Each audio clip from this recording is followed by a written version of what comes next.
ವಿಕೋಪದಿಂದಾಗಿ ಮಂಗಳೂರು ವಿಧಾನಸಭಾ ಕ್ಷೇತ್ರದಲ್ಲಿ ಒಟ್ಟು 23 ಮನೆಗಳು ಸಂಪೂರ್ಣ ಹಾಗೂ ಭಾಗಶಃ ಹಾನಿಯಾಗಿದ್ದು ಆ ಎಲ್ಲ ಮನೆಗಳ ಕುಟುಂಬಕರಿಗೆ 10 ದಿನಗಳೊಳಗಾಗಿ ಪರಿಹಾರ ವಿತರಿಸಲು ಅಧಿಕಾರಿಗಳಿಗೆ ಸಂಬಂಧಿಸಿದ ತಹಶೀಲ್ದಾರರಿಗೆ ಸೂಚಿಸಲಾಗಿದೆ ಎಂದು ನಗರಾಭಿವೃದ್ಧಿ ಮತ್ತು ವಸತಿ ಸಚಿವ ಯುಟಿ ಖಾದರ್ ಹೇಳಿದ್ದಾರೆ. ಅವರು ಗಾಳಿಮಳೆಯಿಂದ ಸಂಪೂರ್ಣ ಹಾನಿಗೀಡಾದ ಮಂಗಳೂರು ಕ್ಷೇತ್ರದ ವಿವಿಧೆಡೆ ಭೇಟಿ ನೀಡಿ ವೀಕ್ಷಣೆ ನಡೆಸಿ ಅಧಿಕಾರಿಗಳೊಂದಿಗೆ ಸಮಾಲೋಚನೆ ನಡೆಸಿದರು. ಮಳೆಯಿಂದ ತೀವ್ರ ಹಾನಿಗೊಳಗಾದ ಸುಭಾಷ್ ನಗರದ ಇಸ್ಮಾಯಿಲ್, ಮುನ್ನೂರು ಮಜಲ್ ತೋಟದಲ್ಲಿ ಹಾನಿಗೀಡಾದ ಸುಂದರ್ ಹಾಗೂ ಲೂಸಿ ಅವರ ಮನೆಯನ್ನ ಸಂದರ್ಶಿಸಿ ಶೀಘ್ರ ಪರಿಹಾರದ ಭರವಸೆಯನ್ನ ನೀಡಿದ್ದಾರೆ.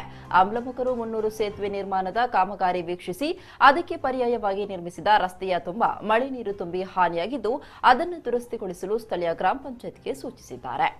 ಪ್ರಕೃತಿಯ ವಿಕೋಪಕ್ಕೆ ಸಂಬಂಧಪಟ್ಟಾಗೆ ನಮ್ಮ ಕ್ಷೇತ್ರ ಉದ್ದಾಲಕ್ಕೂ ಸುಮಾರು 20 ಕಳೆದ 10 ದಿನಗಳಿಂದ 23 ಮನೆಗಳಿಗೆ ಇವತ್ತು ಹಾನಿಯಾಗಿದೆ.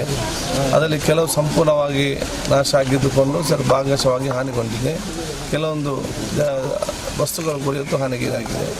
ಈಗ ನಮ್ಮ ಸರ್ಕಾರ ಬೇಕಾದಂಥ ಅನುದಾನ ಜಿಲ್ಲಾಧಿಕಾರಿ ಕೊಟ್ಟು ಸೂಕ್ತವಾದ ಆ ಒಂದು ವರದಿಯನ್ನು ತರಿಸಿ ಇವತ್ತು ಭಾಗಶಃ ಸಂಪೂರ್ಣ ಹಾನಿಯಾದ ಮನೆಗಳಿಗೆ 1,01,900 ರೂಪಾಯಿ ಹಾಗೂ ಭಾಗಶಃ ಹಾನಿಯಾದವರಿಗೆ ಇವತ್ತು 52,000 ರೂಪಾಯಿ ಕೊಡುವ ಯೋಜನೆ ಈಗಾಗಲೇ ರೂಪಿಸಿದೆ.